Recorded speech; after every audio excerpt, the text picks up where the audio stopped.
안녕하세요. 저는 30대 중반의 여자이고 워킹맘입니다. 슬하에는 일남일녀의 쌍둥이 남매를 두고 있습니다. 김밥과 국수를 주요 메뉴로 하는 가게를 운영하는데 가게 일이 바쁘다 보니 최근 남편은 다니던 회사를 그만두고 쌍둥이 육아에 전념하고 있지요. 당신이 회사 관두고 아기 키우는 아셨다면 어머님이 좋아하셨을까? 싫어하시진 않았을걸? 엄마는 나이 드신 분답지 않게 사고가 개방적이고 젊은 분이셨으니까. 그래도 당신이 거기 회사 들어갔을 때 어머님이 엄청 좋아하셨어서.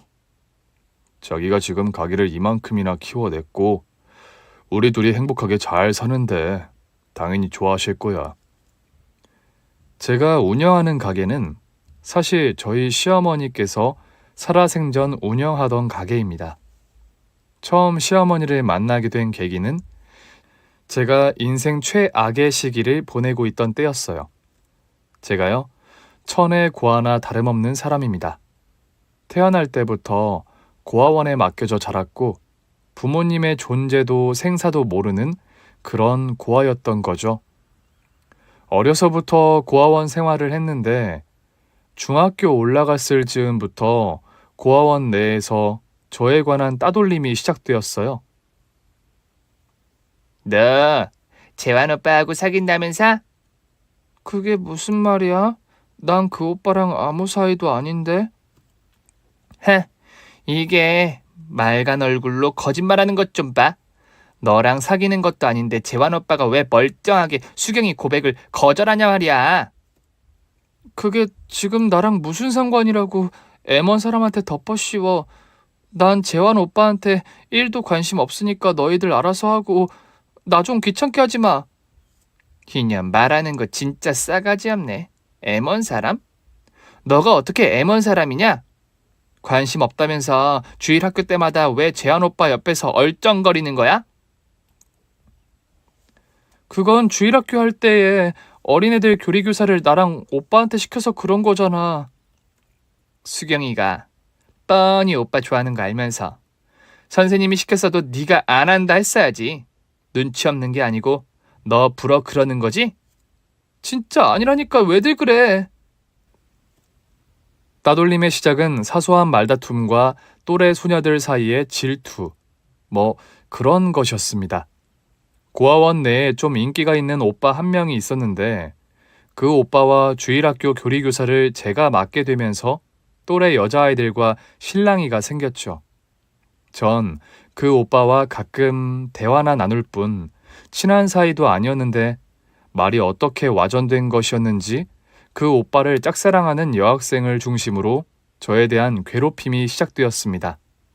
처음엔 그닥 대수롭지 않은 갈등이라 생각했는데 무리들의 괴롭힘과 따돌림은 날이 갈수록 심해졌습니다. 너 우리 밥 먹는 시간에 식당에 나타나지 말라고 했지? 너만 보면 우리가 멀쩡히 밥 먹다가도 체할 것 같으니까 식사 시간 잘 피해 다니라고. 그러면서 식판을 엎어 제 옷까지는 엉망이 되어버리곤 했지요. 잠자는 시간이 되면 그 무리들은 돌아가며 제가 잠을 자지 못하도록 괴롭히기까지 했습니다. 야, 너 잠이 오냐? 네가 눈 감고 편하게 잠잘 자격이 있는 년이라 생각들아? 잠자는데 자격식이나 필요해?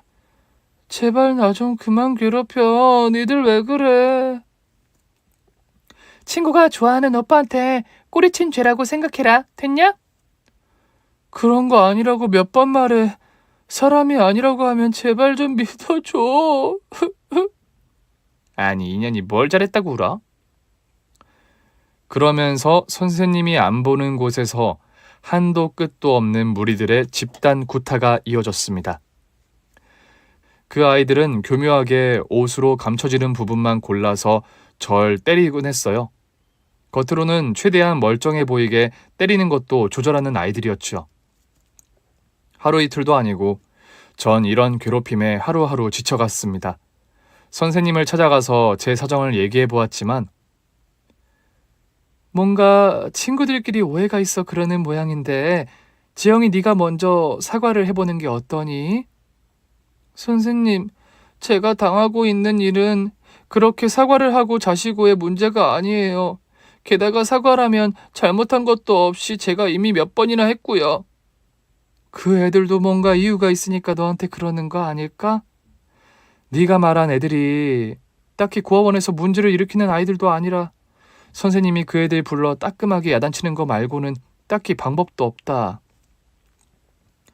전 고아원에서 선생님들을 찾아가 몇 번 하소연도 해봤지만 대수롭지 않다는 반응이 찾아오거나 아니면 그 선생님들에게 혼이 난 아이들이 더 심한 괴롭힘으로 저에게 복수하는 패턴이 반복되었죠. 하다. 이젠 고자질이냐? 뭐? 네가 잘못한 것도 없이 우리가 널 괴롭힌다고? 이젠 네가 잘못한 게 생겼네. 우리가 널 언제 괴롭혔어? 네 잘못에 관해 따끔하게 지적해준 게 잘못이야? 억울하게 생각하지 마라. 우린 아무 잘못 없이 학폭 가해자로 끌려가서 너 때문에 벌 받았으니까. 좀 상상할 수 있는 것 이상의 심한 구타와 폭력이 지속되었고 전 참다 못해 고아원을 탈출하기에 이르렀습니다. 그런 식으로 살다간 어느 순간 제가 제정신을 놓을 것만 같은 괴로움과 공포감이 몰려왔기 때문이에요. 무턱대고 고아원을 가출하긴 했지만 아무 곳에도 갈 곳 없는 신세였지요. 그래도 그곳을 나와 거리로 걸어 나오는데 어찌나 시원하고 해방감이 느껴지던지 가진 거 하나 없는 저였지만 고아원 정문을 한번 뒤돌아보며 전 중얼거렸습니다. 다시는 저 지옥 같은 곳으로 돌아가지 않아. 며칠 동안 노숙에 가까운 생활을 하며 낯선 거리를 배회하던 저는 너무 배가 고파서 저도 모르게 시장 골목에 식당들이 늘어선 곳으로 들어가게 되었습니다. 주머니에 가진 돈 한 푼이 없었지만 며칠을 굶은 탓에 허기가 져서 거의 눈에 보이는 게 없는 상태였죠. 떡볶이, 튀김, 순대, 김밥, 어묵 각종 음식들을 파는 가판대들을 지나치는데 침이 꼴깍꼴깍 넘어가고 뱃속에서는 요란한 꼬르륵 소리가 여기저기 식당 앞에서 발걸음을 멈췄지만 근처에서 서성거릴 뿐 식당 안으로 들어가진 못했습니다. 가진 돈 하나 없이 들어가서 무전 취식할 용기는 없었던 거죠. 그러다 어느 가게 앞에 걸음을 멈추게 되었어요. 그곳 식당 아줌마는 손님과 뭔가 실랑이를 하느라 정신이 없어 보이더군요. 저는 가게 주인 아줌마의 눈치를 살피다가 재빠르게 김밥 하나를 주머니에 넣었습니다. 두방망이 질치는 가슴을 겨우 진정시키며 도망 나오려는데 아니, 멀쩡한 학생이 김밥을 훔치나? 내 뒷덜미를 강하게 끌어잡는 손의 악력을 느끼며 저는 큰일 났구나 싶은 황망함을 느낄 수밖에 없었습니다. 가슴이 철렁한 상태로 뒤를 돌아보았더니 한 우악스럽게 생긴 아저씨가 제 뒷목을 잡고 노려보고 있더군요. 하도 아까부터 하는 양이 수상해서 지켜봤더니 돈도 안 내고 김밥을 훔쳐? 사장님, 이 학생이 사장님 때 김밥 훔친 거 아세요? 저 아이가 우리 집 김밥을요? 야, 너 당장 주머니에 숨겨둔 김밥 꺼내 얼른.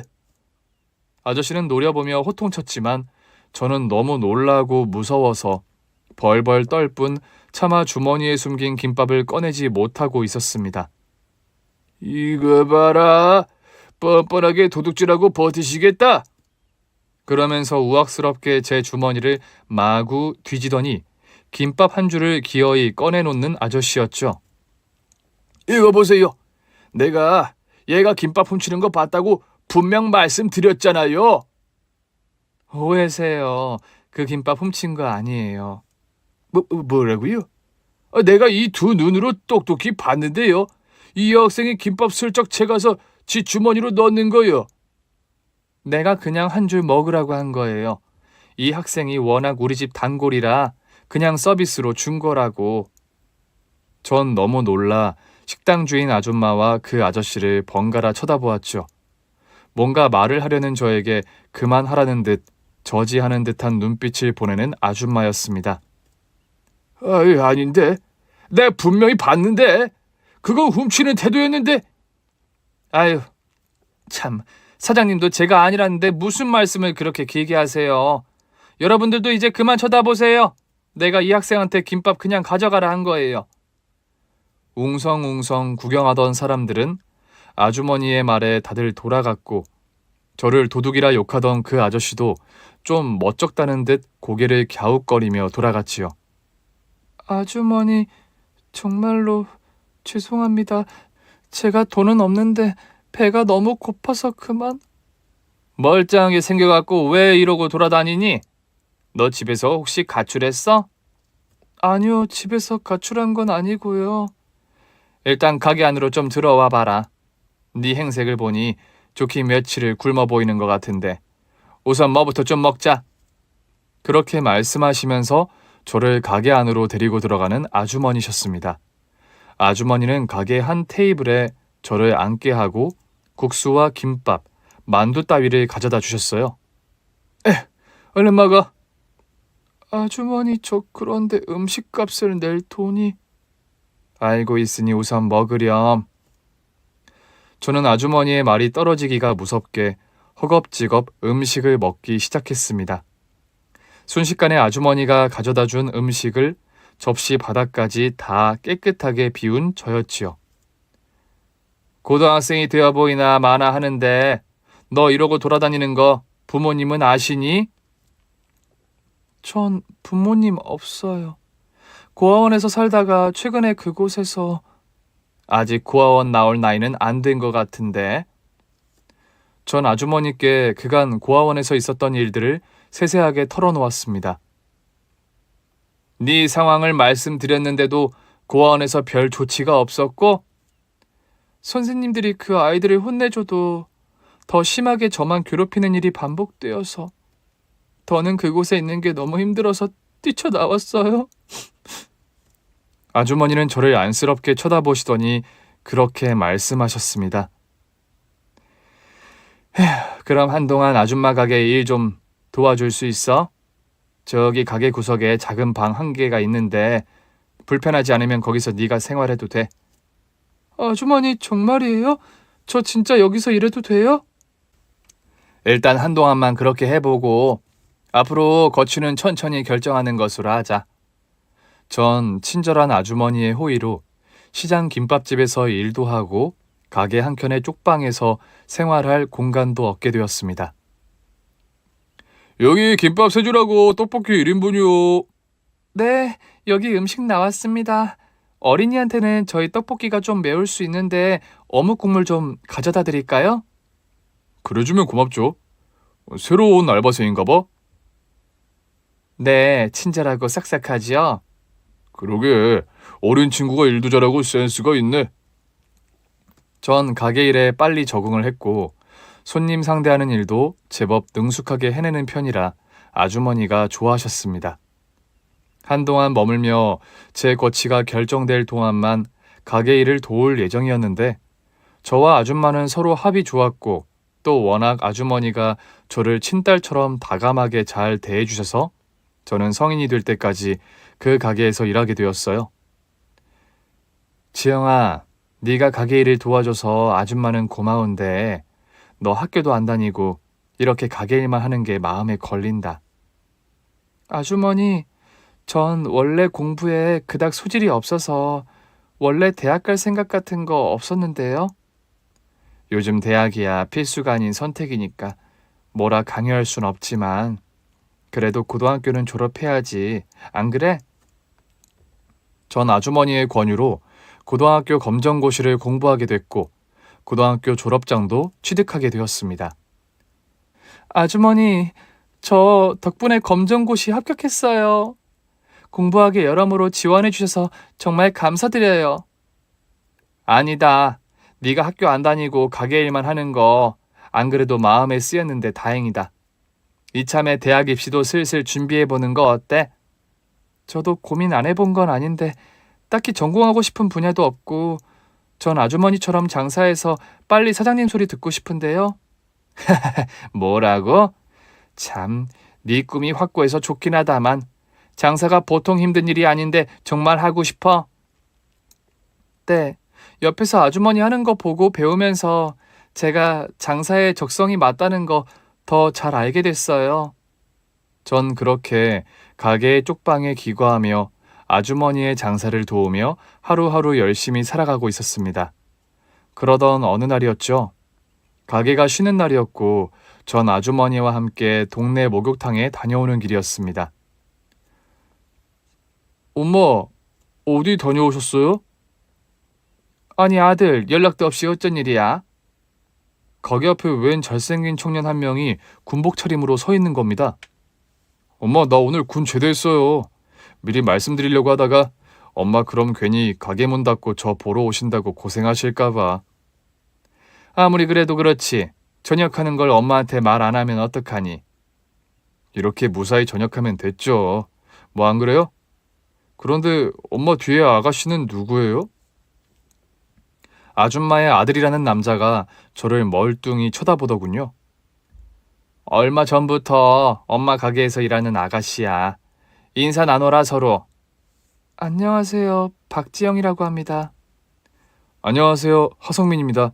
저는 여기 아주머니 둘째 아들이에요. 말씀은 들어본 적 있으시죠? 아주머니는 아들이 2명 있었는데 그 사람은 둘째 아들이었습니다. 그것이 남편과 저의 첫 만남이었죠. 군대에서 제대한 아주머니의 둘째 아들은 대학에 복학하기 전까지 거의 매일 가게에 나와 가게 일을 도왔지요. 그 기간에 저와 남편이 서로 사귀는 사이가 되었고요. 예, 성민아, 딱히 가게 일손이 딸리는 것도 아닌데 왜 이렇게 매일같이 출근 도장이냐? 아니, 엄마 일손이 안 딸리다니. 오늘 깍두기 담근 날 아니었어요? 무 썰고 버무리는 거 원래가 제 담당이잖아요. 고무대야 주세요. 이제 양념 넣고 버무릴 때 되었어요. 도와주니 고맙긴 한데 너 뭐 다른 뜻이 있어서 가게 매일 나오는 건 아니지? 아니 내가 무슨 다른 뜻이 있다는 거예요, 엄만. 그렇게 말하는 아들의 얼굴을 피식 웃으며 보는 아주머니였습니다. 사실 남편은 저를 처음 본 날 저에게 첫눈에 반했다고 합니다. 사실 자기를 처음 본 날 당신 얼굴에서 빛이 나더라. 목욕탕 다녀왔다고 하는데 맨 얼굴이 그렇게 예쁜 여잔 처음 봤어. 원래 여자들 목욕탕 다녀오면 바로 나왔을 때 원래 좀 뽀샤시하고 예뻐 보이는 거 있거든. 하, 그럼 내가 화장빨도 아니고 목욕탕빨에 속은 거야? 아니 뭐라고? 난 그때 20대 초반이라 화장 안 해도 예쁠 때였거든. 암튼 놈당한 거에 아유 발끈하기는. 저를 보기 위해 당시 남편은 아주머니의 가게에 매일 출근 도장을 찍었고 자연스럽게 저와 사귀는 사이가 되었습니다. 아주머니는 딱히 아들과 저의 연애를 반대하지 않으셨어요. 남편은 대학을 졸업하고 바로 취업에 성공했고 취업하고 얼마 안 있어 결혼에 꼴이 나게 되었습니다. 처음 널 봤을 때부터 예사 인연이 아니라는 직감은 왔는데 이렇게 며느리가 될 줄은 몰랐구나, 지영아. 아주머니, 가진 거 하나 없는 절 처음에 받아주신 것도 너무 감사했는데 이렇게 결혼 허락까지 선뜻 해주셔서 뭐라 드릴 말씀이 없어요. 지영아, 그런 말 마라. 내가 널 모르는 것도 아니고 몇 년을 동거동락하면서 네가 어떤 아이인지 누구보다 잘 아는데 널 반대할 이유가 뭐가 있겠니? 며느리하고 시어머니 사이가 좋기가 쉽지 않다는데 우리 집은 고부 갈등 스트레스는 앞으로도 없을 것 같아서 안심이네. 지영이는 아무 걱정 없다만 난 네가 걱정이다. 결혼했으니 정신 더 바짝 차리고 지영이하고 부부싸움 같은 거 할 생각 추워도 말고 알았니? 아유 엄마, 웃으면서 같이 살기도 바쁜 세상에 무슨 싸움이에요. 그리고 지영이하고는 싸울 일도 없어요. 결혼 생활이라는 게 살아봐라. 아무리 사이가 좋아도 다툴 일은 생기는 법이지. 그렇다고 지영이 눈에 눈물 나게 하면 엄마가 네 녀석 홍구녕 내줄 테니 알아서 해. 암튼 엄마는 맨날 지영이 편만 드시죠? 아주머니, 아니 시어머님은 저를 친딸처럼 아끼고 좋아해 주시는 분이었습니다. 남편과도 사이가 좋아서 저의 결혼 생활은 더할 나위 없이 행복했어요. 딱 하나의 유일한 복병, 형님이라는 존재가 생기기 전까지는요. 남편에게는 위로 형이 한 명 있었는데 저희 부부보다 반년 정도 늦게 결혼식을 올렸습니다. 그런데 그 형님이라는 사람이 사사건건 저를 무시하고 함부로 막말을 일삼는 사람이었어요. 동서는 고아원에서 자랐으면 그런 부모님 얼굴을 아예 몰라? 네? 제가 어렸을 적에 고아원에 맡겨져서요. 그런 부모님이 뭐 하던 분인지도 모르고 아예 근본이 없는 거네? 뭐라고요? 얘 첫째야, 네가 아무리 손 위지만 할 말 안 할 말 좀 가려서 하려무나. 어머님 언제 와 계셨어요? 지금 그게 중요한 게 아니잖니. 지영이는 고아원에서 자랐지만 근본 없다 소리를 들을 만큼 이상한 아이도 아니고 무시당할 아이도 아니다. 제가 그런 말 한 것도 아닌데 왜 그렇게 갑자기 저를 혼내세요? 한두 번도 아니고 네가 지영이한테 그런 소리 하는 걸 내가 계속 봤기 때문에 하는 말이야. 어머님, 괜찮습니다. 이제 그만하세요. 암튼 동서 웃긴다. 아까까지 인상 팍 찡그리고 있었으면서 어머님께서 뭐라 하시니 또 착한 척 하는 거야? 아니, 그게 아니라요. 저는... 첫째야, 지영이가 얼굴 찡그린 걸 네가 알았으면 네 말에 문제가 있다는 거 너도 알고 있었다는 거구나. 모르면 몰랐을까? 너도 네 어법의 문제를 안다는 걸로 받아들일 테니 앞으로는 그런 말 함부로 하지 말거라. 형님은 나름 산다 하는 집안에서 고생 모르고 자란 아가씨였습니다. 친정 엄마는 약사, 그리고 친정 아버지는 주류 사업인가를 해서 유복한 가정 환경에서 평생 돈 걱정 모르고 자랐다 합니다. 그래서인가? 씀씀이도 남달라 이런 부분에 있어 시어머니의 걱정이 큰 편이었죠.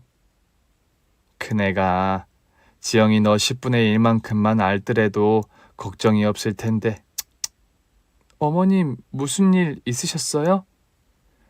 오늘 큰애 집에 잠깐 들렸는데 먼 쇼핑박스가 현관문 앞에 산처럼 쌓여있질 않겠니? 황당해서 들어가지도 못하고 쳐다보고 있는데 마침 큰애가 밖에서 들어오더구나. 또 양손에 백화점 쇼핑봉투 잔뜩 들고서 말이야. 형님이 워낙 돈 걱정 모르고 큰 분이라 그렇겠지요. 지금이야 친정 부모가 뒷배로 그런 씀씀이를 받쳐준다지만 돈이란 게 평생 그렇게 차고 넘치게 있기가 힘든 건데 지 남편 평범한 월급쟁이라는 거 생각 못하고 저러니. 형님도 아기도 생기고 그러면 아마 지금보다는 알뜰해지실 거예요.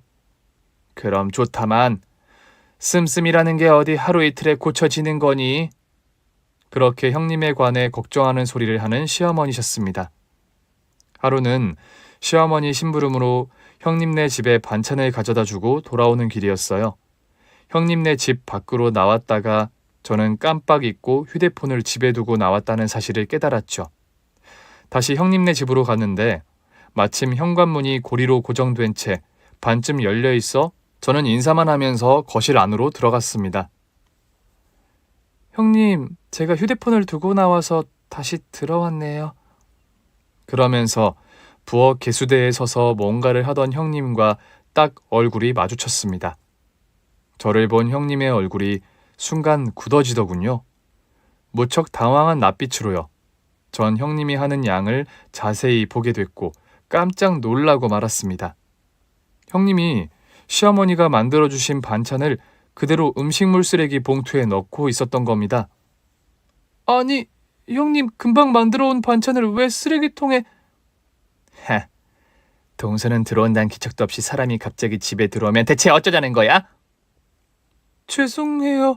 전 현관문이 열려 있어서 그만... 뭐 이미 동서가 다 봐버렸으니까 변명 같은 건 안 할게. 나 사실 어머님께서 가져다 주시는 반찬 별로야.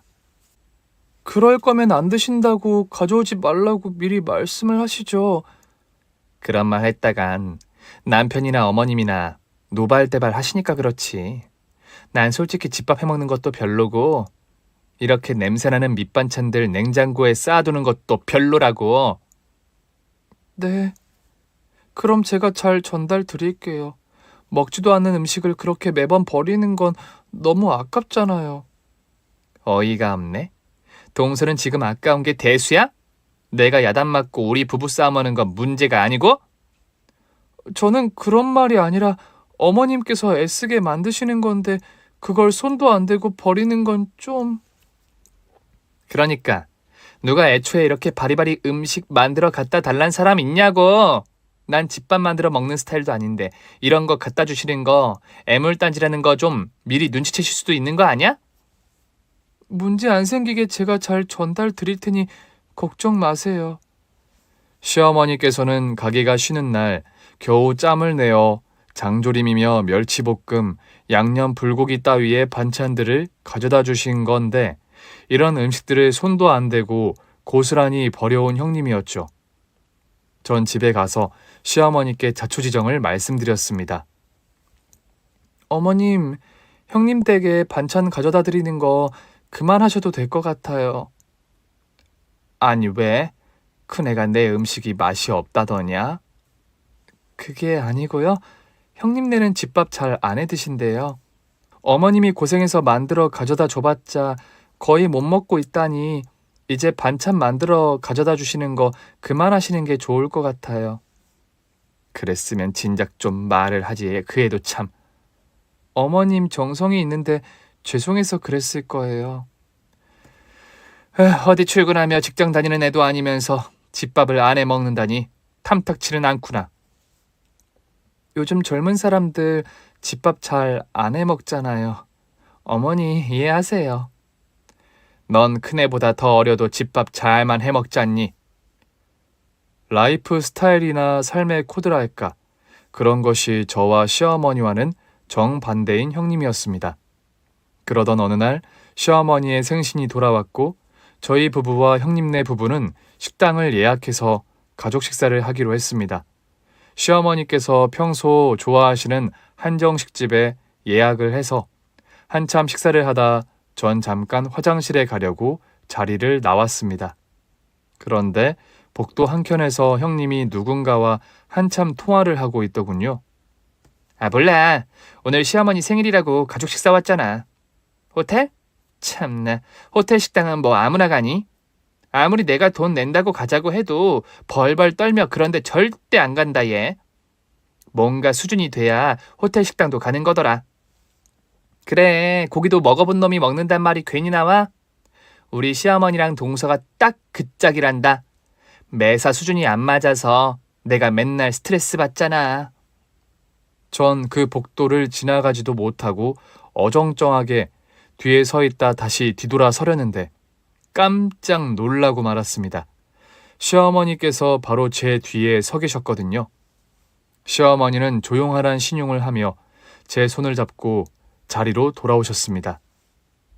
어머님, 혹시 다 들으셨어요? 뭐, 나도 뚫린 귀이고 아직 귀는 멀쩡하니 들릴 수밖에. 죄송해요, 괜히. 네가 뭐가 죄송해? 잘못한 일도 없이. 저는 그날따라 괜히 시어머니 눈치를 살피며 노심초사 겨우 생일 가족 식사를 마쳤지요.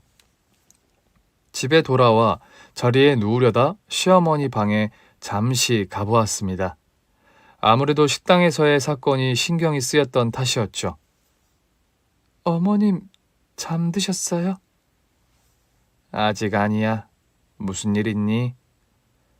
아직 잠드신 거 아니면 모가차 한 잔 드시고 주무시라고요. 맛있게 잘 익어서 마시기 참 좋더라고요, 요즘. 널 보면 뭐 밑진 장사 같지는 않은데. 네?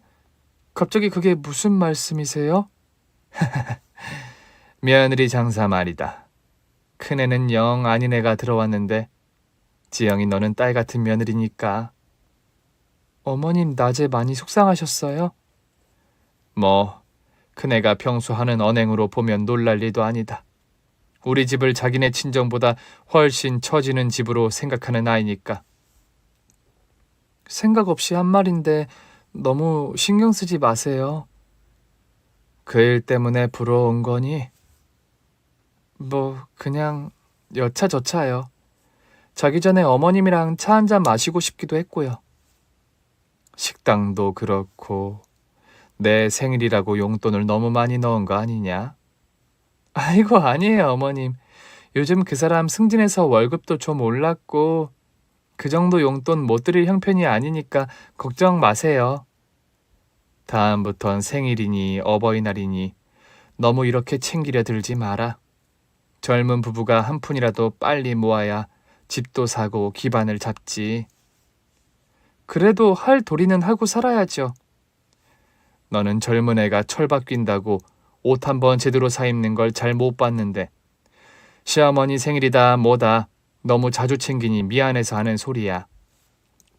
너희 집 사고 기반 잡을 때까지 내 생일이니 뭐니 앞으로는 아무것도 챙길 생각 마라. 없는 형편에 자꾸 그런 경조사 챙긴다고 그러지 말라고 잔소리 하시는 시어머니셨죠.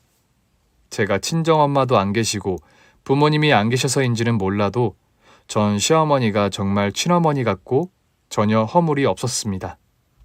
시어머니 역시 저를 편하게 여기고 매사 많이 아껴주셨기에 저는 결혼하고 나서 시어머니와 한 집에 살면서도 전혀 불편함이 없었습니다. 전 결혼하고 나서도 마찬가지로 시어머니와 함께 김밥집을 운영하며 하루하루 열심히 살아가고 있었지요. 그러던 어느 날 평소 건강하시던 어머님께서 그날따라 컨디션이 많이 안 좋아 보이셨습니다. 어머니, 오늘 피곤하시면 하루 쉬세요. 가게는 제가 마감하고 들어올 테니까 병원도 다녀오시고요. 아니다. 가벼운 감기 증상이야. 오늘 손님도 많은 날인데 너 혼자 가게를 어떻게 보니? 어머님 바쁘면 바쁜 대로 제가 꾸려갈 테니까 병원부터 다녀오세요. 요즘 감기 엄청 독해서 그냥 두고 되게 오래 간대요. 알았다 그럼 얼른 병원 들렀다. 점심시간 전에 가게 갈게. 병원 다녀오시고 오늘은 좀 집에서 쉬세요 어머님. 어머님은 그날 혼자 병원에 가셨는데 그게 시어머니와의 마지막이 되고 말았습니다. 한참 가게에서 점심 장사로 재료 준비로 바빴는데 병원에서 전화가 온 겁니다. 한정자 씨 보호자 되시나요? 네, 저희 시어머님이신데 무슨 일이시죠? 병원 진료 기다리시다가 갑자기 쓰러지셔서 대학병원 응급실로 옮기셨으니 빨리 그리로 가보세요. 저는 남편에게 연락하고 장사도 부랴부랴 파하고 당장 병원으로 달려갔습니다. 병원에서 할 수 있는 최선의 조치를 취했으나 한정자 환자분 급성 심근경색으로 10시 15분경 심정지 사망하셨습니다. 죄송합니다. 어머님 감기 기운 있다고 병원 가신 분이 대체 이게 무슨 일이에요? 엄마, 눈 좀 떠보세요.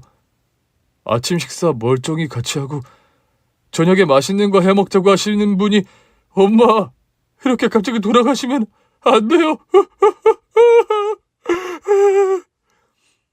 어머님 제발 일어나세요. 이렇게 상태가 안 좋으신 줄 알았으면 같이 병원에 제가 오는 건데. 고아원을 탈출해 길거리를 헤매던 날 아무 조건 없이 딸처럼 받아들여 주셨고 또 후에는 며느리로 받아주신 고마운 시어머니셨습니다. 그런 분이 하루아침에 명을 달리하고 보니 황망하고 슬픈 마음을 가눌 길이 없더군요. 이 집은 둘째 며느리가 아들들보다 더 서럽게 우네 그래. 뭐 며느리로 들이기 전부터 딸처럼 걷어서 키운 아이라잖아. 그런데 이 집 첫째 며느리는 어째 시어머니가 돌아가셨는데 눈물 한 방울을 안 보이나? 그러기에 아무리 시어머니라지만 에휴 그래도 가족이 상을 당했는데 어째 얼굴이 너무 멀쩡하네. 시어머니 상당한 며느리가 풀메이크업 한 것도 그렇고. 장례식장에서 형님을 보고 수근수근 험담하는 사람들의 소리가 제 귀에도 들려왔지요. 사실 형님의 진한 화장이 장소와 때에 적절하지 않은 것은 사실이었죠.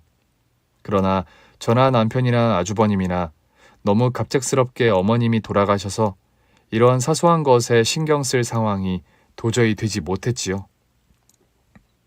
시어머니 발인을 마치고 나오는데 또 어찌나 눈물이 쏟아지던지 전 도저히 오열을 멈추지 못하고 손수건을 적시고 있는데 갑자기 문자 하나가 도착해 있는 겁니다. 보니까 돌아가신 시어머니로부터 온 예약 문자였어요. 전 너무 깜짝 놀라 문자를 당장 확인했습니다. 너한테 말하지 못한 게 있다. 내 방 벽장을 언제 한번 열어봐. 전 이게 대체 무슨 영문인가 싶어 장례식을 마친 뒤 어머님께서 말한 대로 어머님 방의 벽장 문을 열어보았습니다. 어머님의 벽장은 안 쓰는 공간인지 오래여서 벽장 입구를 못질을 해두어서 그 벽장을 뜯는데 꽤 애를 먹었습니다. 그리고 그 벽장을 뜯은 순간 저는 너무 놀라 졸도할 뻔했습니다. 그 벽장 안에는 번쩍거리는 금괴가 벽장 안에 가득했거든요. 금괴의 양에 압도되어 벌린 입을 다물 새도 없이 제 눈에 편지 한 통이 눈에 띄었습니다. 시어머니께서 생전 자필로 남긴 편지였어요. 지영아, 내가 사실은 얼마 전에 심근경색 진단을 받았다. 수술하기도 위험한 상황이라 하고 난 솔직히 이 나이가 되어 위험한 수술을 감당할 자신도 없구나. 병원에서는 어느 날 갑자기 내가 잘못될 수도 있는 상황이라 하는데 이런 상황을 너희에게 알려 같이 고민하는 모습도 보기가 싫어 병을 숨김 전 뒤늦게 사과한다. 이 금괴들은 내가 평생을 일하며 차곡차곡 하나씩 모아온 평생의 자산이란다. 그만큼 이 금괴가 허투루 쓰이지 않았으면 하는 게 내 바람이다. 너 알다시피 네 아주버님 부부는 산다 안 산다 말이 많은 아이들이고 네 형님은 재산을 물려주는 즉시 탕진해버릴 아이란 걸 알아서 섣부르게 상속해줄 수가 없었다. 우리 집에서 가장 알뜰하고 내가 믿는 사람인 지영아, 내 사후에 이 금괴를 네가 알아 잘 분배하고 꼭 필요한 곳에 잘 쓸 거라 믿는다. 처음엔 내 딸이 되어주어서 고마웠고 그 다음엔 내 아들의 아내가 되어줘서 고마웠어. 다음 생에도 딸이든 며느리든 너와 인연을 이어갈 수 있었으면 좋겠다. 내가 없어도 우리 아들들이 모두 행복하게 잘 살고 나 하던 가게 부디 잘 이어받아 꾸려가 주었으면 하는 욕심이 있구나. 부디 건강하고 행복하렴. 시어머니가 유서 비슷하게 남기신 편지를 읽고 저는 오열을 터뜨리고 말았습니다. 심각한 수준의 심근경색을 앓으시면서도 살아생전 내색 한번 하지 않으신 시어머님을 생각하니 가슴이 미어질 듯 아파오더군요. 여보, 어머님께서는 이미 지병을 알고 계셨어. 그러면서 계속 병을 숨기고 하루도 빠지지 않고 가게 장사를 해오셨던 거야? 아들인 나라도 엄마 건강을 좀 더 살폈어야 하는데. 그나저나 아주버님 이혼 소송 마무리되어 가? 어머님께서 재산 분할 그거 걱정되셔서 더 금괴를 숨기셨는데. 다행히 형이 말하는데 다음 주 정도면 완벽하게 마무리된다더라. 사실 어머님께서 돌아가시기 얼마 전부터 형님네 부부는 이혼 소송 중이었습니다. 그 와중에 어머님께서 갑자기 돌아가신 거였고 그런 와중에 장례식에 참석은 한 형님이었죠. 물론 풀메이크업 차림으로 나타나 사람들에게 갖은 지탄을 받긴 했지만요. 아주버님의 이혼이 마무리된 뒤 저희는 아주버님께 자초지정을 말씀드렸어요. 어머님께서 얼마나 걱정이 많으셨으면 그런 식으로 금괴를 숨겨 놓으셨을까요? 그런데요, 어머니가 현명하셨던 것 같아요. 안 그래도 재산 분할로 머리 아픈 법정 다툼을 했는데 어머님 재산까지 있는 거 알았으면 전 와이프는 그것까지는 분명 욕심냈을 겁니다. 친정도 부자라면서 왜 아주버님 재산에 그렇게 욕심을... 아무리 잘 사면 뭐합니까? 씀씀이가 그렇게 해픈데요. 그리고 그 집 막내 아들이 주식인가 뭔가 해서 큰 돈을 날려먹는 바람에 그 댁도 예전만큼 호의호식하는 형편은 아닌 것 같더군요. 형, 일이 이렇게 됐으니 하는 말인데 형 이혼 사유가 정확히 뭐였어? 성격 차이도 있지만 그보다 가장 심한 건 그 사람의 고쳐지지 않은 낭비벽이었다. 하루가 다르게 쇼핑 중독이다 싶게 돈을 물처럼 써대는데 평범한 월급쟁이인 내가 그걸 어떻게 감당하니? 아주버님 월급의 3배에 가까운 돈을 다달이 쇼핑에 지출하는 형님이었고 이런 부분에 도저히 합의점을 찾지 못해 이혼을 결심하게 되었다고 합니다.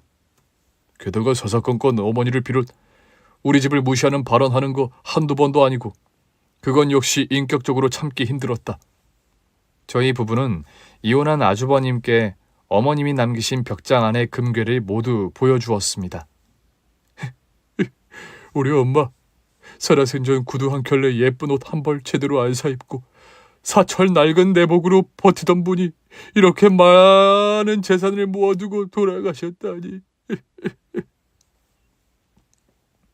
저희 부부와 아주버님은 어머님의 상속 재산을 똑같이 절반으로 나누어 반씩 소유하기로 합의를 보았습니다.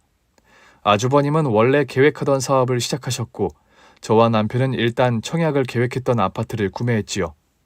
그래도 많은 금괴가 남았고 저희는 상당 부분을 예금으로 바꾸어서 형편이 어려운 고아원 퇴소생들을 위한 기금을 마련했어요. 여보, 우리 엄마가 평생 힘들게 모은 자산을 너무 뜻깊은 곳에 쓰게 되어서 나도 기쁘다. 당신이 반대할 줄 알았는데 선뜻 내 뜻을 따라줘서 너무 고마워요. 아니야, 누구보다 난 당신 심정 이해가 가더라. 고아원서 처음 나와 사회에 내던져지면 도와주는 사람 하나도 없고 정말 힘들거든요. 예전부터 여유가 생기면 갓 고아원서 독립한 학생들 도와주고 싶은 마음이 있었어요. 나도 당신 뜻에 100% 찬성이야. 우리 앞으로 열심히 일해서 돈 많이 벌게 되면 이런 좋은 기부도 더 많이 하고 그러자. 시어머니의 상속 재산의 상당 부분을 그렇게 기부하는데 선뜻 찬성해준 남편이었습니다. 제가 혼자 하고 싶다고 가능한 일이 아니었는데 남편이 좋은 일에 동참을 해주어서 너무 다행이고 고마운 마음이 드는 게 사실이었죠. 여보, 우리가 어머님 덕분에 형편이 많이 여유로워진 게 사실인데 당신 미뤄뒀던 공부 다시 하는 게 어때? 대학 안 갔던 거 가끔 미련남아 했었잖아. 말로는 공부에 적성 없다 하면서 내 스스로 대학 안 가놓고 나 일하고 그럴 때 동갑내기 친구들 학교 다니고 그런 거 보면서 솔직히 부러웠던 게 사실인데 딱히 대학 가서 내가 배우고 싶은 분야가 있는 것도 아니에요. 정말 대학 안 가도 나중에 후회 안 할 자신 있어? 얼마 전까지만 해도 좀 고민이 됐었는데 최근엔 마음이 거의 정리됐어요. 대학은 내 진로와는 맞지 않아요. 어머님까지 돌아가신 마당에 가게 일도 내가 혼자 꾸려가야 하고 어머님 유언대로 어머님이 평생 일구신 가게 내가 잘 이어받아서 제대로 더 잘 꾸려가 보려고요. 어머님과 함께 운영하던 가게를 혼자 꾸려가려니 처음에는 보통 힘든 것이 아니었습니다. 아르바이트생도 한 명 더 고용하고 또 새로운 메뉴도 몇 가지 더 개발해서 하루하루 더 열심히 장사를 했지요. 다행히 매출은 계속 늘었고 최근에는 지금 가게와 좀 떨어진 지역에 분점도 몇 군데 오픈하게 되었습니다. 1인 메뉴에 적합하게 김밥과 떡볶이, 튀김, 어묵 같은 메뉴들을 골고루 한 접시에 도시락처럼 담아 팔기 시작했는데 이 메뉴가 반응이 좋아 매출이 엄청 늘어난 탓이었죠. 여보, 당신 가게 장사가 그렇게 잘 되고 일손도 딸리는데 내가 당신 사업 돕는 게 어때? 지금 다니는 회사는 어떡하고요? 여기 회사가 나쁜 곳은 아니지만 내 적성에 딱 맞는 것도 아니라서. 무엇보다 우리 아기들 태어나면 아기 돌볼 사람도 필요하잖아. 당신은 그런데 장사 접을 사람도 아니고. 당신 그럼 나 대신 아기 키울 의향 있는 거예요? 당신만 오케이 해주면. 나야 당신이 그래주면 더 고맙죠. 저는 사실 최근 쌍둥이를 임신해서 고민이 좀 컸습니다. 당장 출산하고 아기들이 태어나게 되면 한동안 가게 일을 하기 힘들 텐데 겨우 분점을 내서 매출이 많이 늘기 시작한 즈음에 사업을 중단한다는 게 솔직히 걱정이었거든요. 그렇다고 베이비시터를 쓰자니 비용도 비용이고 믿을 만한 사람 구하기가 하늘의 별 따기라 이래저래 고민이 많았던 게 사실입니다. 제 입장에선 남편이 고맙게 먼저 제 일을 해준 셈이었고 남편은 육아휴직을 해서 제가 출산 후에 아기들을 집에서 잘 돌보고 있었습니다. 저도 출산 휴가를 잘 보내고 몸을 추스르고 나서 바로 다시 가게 일로 복귀를 할 수가 있었지요. 재서씨, 요즘 장사는 잘 되세요? 네, 다행히 잘 되고 있어요. 분점낸 곳들도 매출 잘 나오는 편이고요. 어머님 돌아가시고 솔직히 김밥집 운영을 재서씨가 혼자 잘 하실 수 있을까 걱정이 많았는데 어머니의 가게를 그렇게 잘 지켜내 주셔서 너무 감사해요. 아니에요. 저도 시집 오기 전부터 줄곧 어머니와 함께 운영해오던 가게라 저에게도 의미가 남다른 곳인걸요. 다음 주 수요일이 어머니 기일인데 뭐 필요한 거 없으세요? 뭐 딱히 필요한 건 없어요. 제사 음식 마련은 제가 알아서 할 테니 그날 늦지 말고만 오세요. 제가 가정을 이루고 평범하게 살았으면 재수씨 혼자 고생하지 않으셔도 됐을 건데 여러모로 죄송하네요. 아니에요. 그런 말씀 마세요. 아주버님 사업도 괜찮게 잘 되세요? 요즘 경기가 풀려서 그나마 먹고 살만하네요. 어머니가 평생 땀 흘려 일하신 대가로 받은 유산으로 시작한 사업인데 망해먹지 않으려고 고군분투하고 있기도 하고요. 아주버님도 고생 많으시네요. 다음 주에 뵐게요, 그럼. 아주버님은 형님과 이혼 후 새로운 사업을 시작하셨고 나름 사업이 잘 되고 있다 해서 다행이었지요.